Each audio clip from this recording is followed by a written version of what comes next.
Bonjour et bienvenue. Aujourd'hui, on explore le concept de foi dans le Coran. Et comme on va le voir, ça dépasse de loin la simple idée d'un sentiment intérieur. Voilà la question clé qui va nous guider.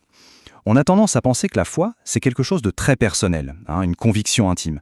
Mais et si c'était tout autre chose? Et si c'était en fait le véritable ciment d'une société? Une force active qui bâtit la sécurité et la confiance. Alors, pour commencer, il faut qu'on s'entende sur les termes. Le mot-clé ici doit être redéfini. L'analyse qu'on va suivre, elle nous propose de voir la foi non pas comme une croyance passive, non, mais plutôt comme un état de sécurité active. Et c'est là que ça devient super intéressant. En arabe, le mot pour la foi, c'est iman. Et ce mot partage la même racine que le mot amn, qui veut dire sécurité. Et ça, ce n'est pas du tout une coïncidence. Ça nous suggère que la foi, au fond, c'est l'acte de devenir une source de sécurité pour son entourage. On parle donc d'une force sociale, pas juste d'une petite conviction personnelle dans son coin. Et c'est là que les choses se compliquent.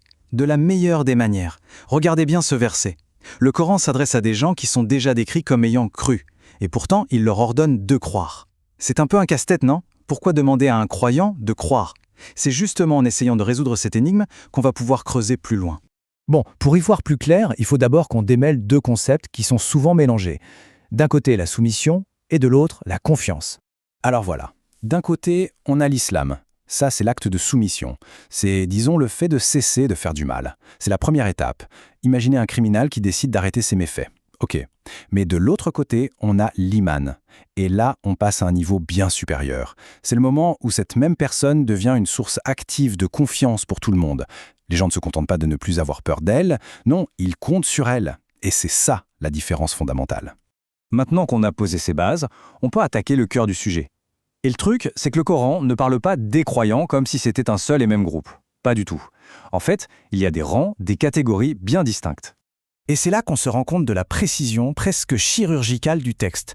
Les mots employés ne sont pas là par hasard, ils ne sont pas interchangeables. Chaque terme désigne un groupe bien précis avec un niveau d'engagement et de responsabilité complètement différent. Alors, quels sont ces groupes? On en distingue trois. Tout d'abord, Al-Ladina Amanu. Eux, c'est l'élite, les puissants, les riches. Ensuite, il y a les Al-Muminin. Là, on parle plutôt du peuple, des gens sans grande influence sociale. Et enfin, tout en haut de la pyramide, on trouve les Al-Muminoun. Eux, ce sont les vrais leaders, ceux qui incarnent cette foi sécurité de manière active. Bon, mais alors, qui sont-ils vraiment, ces Muminons?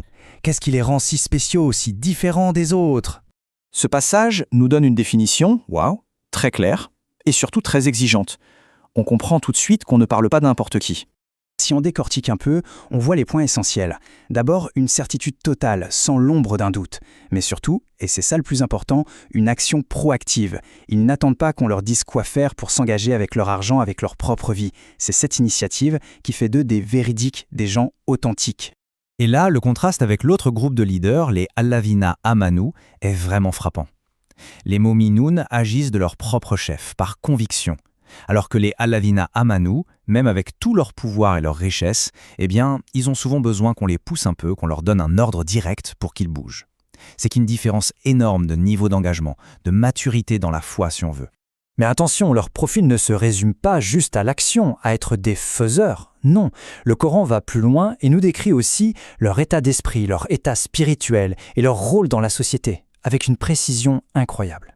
Ce qu'on découvre ici, c'est une combinaison vraiment puissante. D'un côté, une connexion spirituelle hyper profonde. On nous dit que leur cœur frémisse, que leur foi grandit. C'est quelque chose de vivant, de dynamique. Et de l'autre côté, un rôle de leader social très concret. Quand il est dit qu'ils établissent la prière, ça veut dire qu'ils créent du lien, des structures, de l'ordre. Et quand ils dépensent de leurs ressources, ça veut dire qu'ils sont les piliers économiques qui soutiennent tout l'édifice social. Ok. Maintenant, prenons un peu de recul, parce que tout ce qu'on vient de dire, ce n'est pas juste une histoire de piété personnelle, loin de là. Toutes ces distinctions, en réalité, elles ont des conséquences énormes pour la société tout entière. Et on arrive à la conclusion de cette analyse. Les Mu'minoun ne sont pas simplement de bonnes personnes, ils sont bien plus que ça. Ils sont le modèle du leader bâtisseur de société. Leur foi, cet iman, ce n'est finalement pas une croyance privée, c'est un véritable projet de civilisation. Un projet fondé sur la sécurité et la confiance mutuelle. Et concrètement, comment ça marche? Le texte nous le décrit en 4 étapes. Premièrement, ils forment des alliances entre eux pour créer un leadership uni et fort. Deuxièmement, ils établissent les normes. Ils encouragent ce qui est bien et interdisent ce qui est mal. Troisièmement, ils créent du lien social, des systèmes qui connectent les gens. Et enfin, quatrièmement, ils assurent le partage des ressources pour que la communauté soit stable. En gros, ce sont les 4 piliers pour bâtir une nation solide. Et avec ça en tête, ce verset prend une toute autre dimension. Quand le Coran dit que les croyants sont des frères, d'après cette analyse, il ne parle pas de tout le monde, mais spécifiquement de cette classe de leaders, les mu'minun. C'est leur unité qui est la clé de voûte de toute la société.